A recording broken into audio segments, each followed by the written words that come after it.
maanta aad iyo aad ugu faraxsanahay hooyaday 3 sano aan arag oo aan maanta aan la kulmay oo la soo daayay waxaan si gaar ah ugu mahadcelinayaa MMTV oo aan iyadoo aan la ogaan lahayn na ogaaday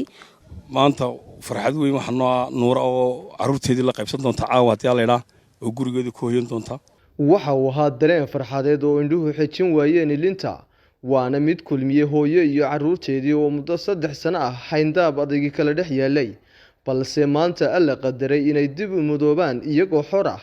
waa maalin ay naawilayeen kumanaan Soomaaliya oo kala jooga daafaha dunidu inay arkaan natiijada ka dhalata samafalkii iyo sadaqadii ay la baxeen si ay u caawiyaan maamadan haddaba barbilowga sheekada soondeynta maamo Nuura Maxamed oo Cali oo aan u galnay safar kooban ayaa ku bilaabantay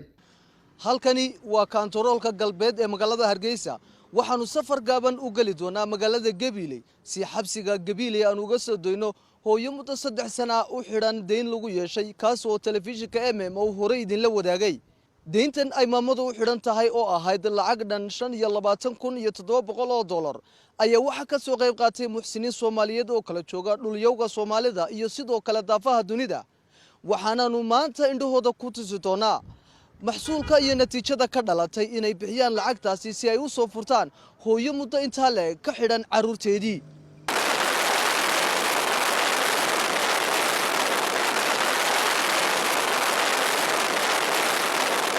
daawadayaal waxaan hor taaganahay xabsiga weyn ee magaalada Gabiley hadda ayaan gudaha u gali doonaa si mas'uuliyiinta xabsiga aan u guddoonsino warqadda isla markaasina banaanka aan ugu soo saarno maamada halkan 3 sano ku xidhnayd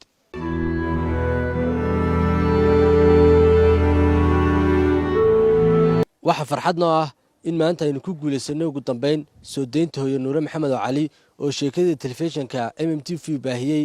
muddo ku dhow 4 ilaa 5 maalmood ka hor waxa ilaahay mahadiyeen 5 maalmood gudahood ay ummadda Soomaaliyeed meel kasta oo joogto oo farintan gaadhay oo ka naxday in hooyadaas ubadkeeda ay ka xiran tahay isla markaasina kurbada haysata ay ka furato ay dadaaleen isla markaasina aynu sugeynay awood waxaynu haynay waxa MMTV ahaan ilaahay ka soo farxad weyn noo ah mas'uuliyadii aanu qaadnay ee aanu idin ballan qaadnay ahayd inaanu ilaa talaabada ugu dambeysay ee hooyada lagu sii deynayo aan mas'uuliyadeeda hayn doono oo dhaqaalaha maamuli doono oo hawsha aanan hariya habeen ka seexan inaanan hariya habeen 5 cisho aanan ka seexan waxaan mahadcelinayaa cid kasta oo qiimo leh oo nala soo hadashay oo nala soo xidhay ficil iyo qowlbana ku taageertay waxa mar kale farxadna ah in hooyadii la soo daayay xabsigii Gabiley laga soo daayay waxaan si weyn oo qiimo iyo qaayale ugu mahadcelinayaa taliyaha xabsiga Gabiley oo markii sheekadan intaanaan baahin koor saga iyo ciidamada asluubta ee xabsiga maamulayaaba si qiimo iyo qaayale ay noo qaabileen sidoo kale waxaan mahadcelinayaa hoggaanka xabsiyada ee ciidanka asluubta isaguna soo deynta hawl wanaagsan naga geystay taliyaha ciidanka asluubta Libaax sidoo kale waxaan mahadcelinaynaa maxkamadda racfaanka ee gobolka Muruudojeex tiimka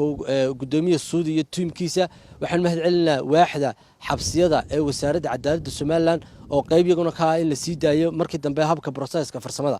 waxaan mar kale si gaar ah ugu mahadcelinayaa guud ahaanba howlwadeennada telefishinka MMTV sidoo kale waxaan mahadcelinayaa Cabdixakiin Ibrahim Aadan oo kaaliye ka tirsan maxkamadda racfaanka gobolka ilaa halkan nala soo safray si warqadda u soo qaado waxa runtii aan bogaadinaynaa TV-ga MMTV oo runtii dadaal mudan muujiyay muddadaas oo ahayd 7 cisho gudahood ku soo ururiyay $5,700 runtii arrin aad xawli aad u socota bay ahayd runtii waxaan islaa muddo qaadan doontaa baan islaa ilaa bil ama 2 bilood laakiin lacagta ururinteedu 7 cisho gudahood bay ku dhamaatay maalintii ay yimaadeen waxoogaa aan ka siiyay warbixina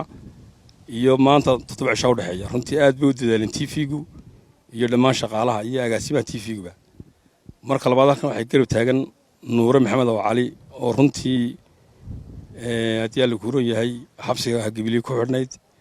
oo muddo dhaafna ahayd lacagta deynta ay dad ku lahaayeen oo ahayd $25,700 runtii maanta farxad weyn waxaan Nuura oo caruurteedii la qaybsan doonta caawa hadii la ilaa oo gurigeeda ku hoyan doonta runtii wax aad u wanaagsan weeyaan TV-guna dadaal badan muujiyay dadkii soo bixiyay muxsiniintaana ilaahay ajir xasanaad ayaguna ugu saaray miisaanka waxa kale oo jirta islaan daayaduna oo dhiikariye macaan qabta oo iyadna lacagta sano kale dadku deyn ugu leeyihiin oo $12,000 runtii islaantaasna waa islaan aad u jilicsan islaantaana haddii aad heli kartaan iyadana soo ururiya si ilaahay idin sakhre dadka muxsiniinta u bandhiga waxaan ku sugannahay xarunta xabsiga Gabiley hortiisa waxaan noo suurta gashay arrin aad iyo aad u weyn oo runtii samafal muujinaysa isu damqasho muujinaysa dadnimada Soomaalida muujinaysa naxariisna muujinaysa oo aan rajaynayo tallaabadaas ficilkeeda ama wixii ka soo noqon doona in Ilaahay ugu naxariisan doono dad badan oo Soomaali oo dhibaato haysato isu samafalka iyo wanaaguna qofkii wax sameeyay waxba ma tarto laakiin waxay wax tartaa dadka oo dhan oo Ilaahay ugu naxariisanayo qofkii wax la baxayna aakhirana way u raacaysaa adduunkana way u raacaysaa maanta halkan kadib markii telefishinka uu baahiyay warbixintaasi ku saabsan hooyo Nuura Maxamed Cali oo xidhnayd muddo caruurteeduna ay dayacmeen telefishinku markuu warbixinta helay Soomaalida uu baahiyay kadib dadkii waxa ay garteen inay bixiyaan xuquuqdii lagu lahaa oo ah $25,701 oo telefishinka MMTV uu saaka ku wareejiyay maxkamadda racfaanka oo xukunkeedu uu yaalay isla markaasina ay soo saartay juwankii muujinaya lacagtaasi in la bixiyay oo hadda kadib aan waxba lagu lahayn kadibna waxa maxkamaddu ay amartay in xorriyadeeda loo celiyo waraaqihii cadeynayo dhan la soo saaro waqti kooban gudaheed runtii markii lacagtii saakaanu geynay oo cadadkaas ahayd $25,000 $701 oo markaasi ay lahaayeen dadkii qaanta u sheeganayay MMTV oo isu xil saaray baahinta kasakow inuu haddana ka hawl galo inuu dhaqaalahaasi maamulo maxkamadihii nidaamka sharciga isticmaalo xabsiyadii nidaamkoodii maro marka la isu wada geeyay dadaalkaasi oo dhan iyo dadkii nala soo xiriiray ee dhaqaalahaasi bixiyay ducadoodii iyo dadaalkoodii iyo saraakiishii kala duwan ee dadaalaysay maxkamad ilaa xabsi ilaa gaarsiiye ilaa nooc walba runtii si aad ayaa loogu dadaalay hooyo Nuura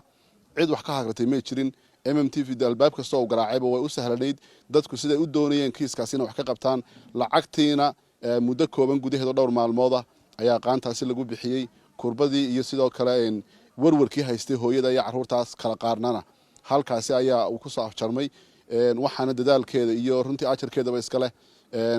marka laga tago MMTV oo waajibkiisa caadiga ahaa uu gutay inuu warbixinta dadka ka warhayo qof xidhan iyo caruurtiisii oo 3 sano kala maqnaa oo aanay cidna ogeyn ayaa uu ummadda u soo bandhigay waxaana ka dhalatay in dadku jeebka gacanta ay geliyaan dadkii dibadda ku maqnaa dadkii gudaha joogay adduunka oo dhan runtii laga soo hadlay lacagtaasi muddo kooban runtii lagu ururiyay maanta waxa Ilaahay mahadiya inay xorriyaddeedii heshay oo saacaddii ugu horeysay ama daqiiqadihii ugu horeysay xorriyaddeeda aan maanta Gabiley ku sugannahay waxaan runtii aad iyo aad ugu mahad celinayaa cid kasta oo ka qayb qaadatay ama gudaha ha joogan ama dibadda dadka qaarkood laba jeer ay runtii lacagta bixiyeen si markaasi dadaalka ay u sii xoojiyaan waxaanu leenahay dhammaantiinba if ya aakhiraba ku liibaanaysaan kullayna waa heli doontaan wixii awla niyooteen sadaqadaasi waanaanu idinku ducaynaynaa annaguna waajibkaasi waa naga dhacay MMTV ahaan mar haddii lacagtii aad soo dhiibteen aanu maxkamadihii iyo dadkii lahaa gaarsiinay hooyo Nuura xorriyaddeeda ay heshay sidii ujeedadeedno dhan ay ahayd inay soo baxdo oo caruurteedii maanta inanteedii ugu weyneed ay is arkeen caruurta intii kalena ay is arki doonaan daqiiqada soo socda haddii Ilaahay nabad ku gaarsiiyo dhammaantiin waxaan leenahay dadaalkaasi waa uu idinka gudbay jasaakallah dhammaanna waxaan u mahad celinayaa ciddii ka qayb qaadatay MMTV oo dhan oo runtii aan ugu mahad celinayo Andar iyo sidoo kale Sharmaake iyo wariyaha soo tabiyay sheekada Maxamed Andara dhammaan dadweynihii lacagtaas soo bixiyay ee adduunka kala joogay si gaar ah ayaa runtii loogu mahad celinayaa sadaqad weyn bay runtii guteen waxaana ay gacantii jeebka ay geliyeen ay sababtay inay maanta xoreeyaan oo ay xor tahay saacadan laga bilaabo hooyo Nuura laakiin dadaalkii wali mu istaagin hooyo Nuura 3 sanadood bay xidhnayd wax waliba imika zero ka bilaabaysaa caruurteedii runtii wanagii ka hadalay hawsheeda oo way dayacan yihiin marka dadka inta kale ee sadaqad la baxaysa waxaan runtii ku boorin lahaa inay nolosheeda wax ka qabtaan si ay nolosha ula qabsato oo ay dadkeeda dhinac uga raacdo inay nolosha ka caawiyaan oo ay wixii ay tari karaan ay runtii ku soo taraan maalmaha ugu horeeya nolosha ay maartay dib u bilaabayso maadaama muddo xidhnayd caruurteeda ay runtii kala baadiyoobeen runtii xabsiga waxa ku jira dad da'a oo lacag aan badnayn runtii u xidhan oo waqtigana meesha kaga dhamaaday dadka laftoodu waxay u baahan yihiin in wax lala qabto dadkeena runtii wax walba way qaban karaan laakiin wax badan lama oga marka runtii dadkaasina way jiraan dadka doonayay inay mar sadaqad la baxaan waa inay xabsiyada ka warhayaan dhankooda waxa iyaguna halkaasi hadallo kooban oo ay ku cabirayaan daroonkooda ka jeediyay hooyada xidhneed muddada 3 sano ah Nuura Aw Cali iyo sidoo kale gudoon oo ah curadeeda marka hore horta Ilaahay baa mahad leh subxaanahu wa ta'aala muslimiin marka xigtana waxaa mahad mudan muslimiinta dibad iyo dalba iyo hawl gashay adduunka iga bixisay anoo in badan carruurteeda ka xidhnaa oo kala baaba'een oo aad ay u dhibaataysnaayeen lacagta liiga bixiyeen waa $25,000 $25,700 waxaan maanta aad iyo aad ugu faraxsanahay hooyadayan 3 sano aanan arag oo aan maanta aan la kulmay oo lay soo daayay aad iyo aad baan ugu faraxsanahay waxaan si gaar ah ugu mahad celinayaa MMTV oo aan iyadoo aan la ogaan lahayn na ogaaday oo wax badan la qabtay waxaan kale u mahad celinayaa dadkii hooyada xabsiga ka soo saaray lacagaha meel dal iyo dibadba ka soo diray aad iyo aad baad mahadsantihiin waa Maxamed Andar telefishinka magaalada Gabiley.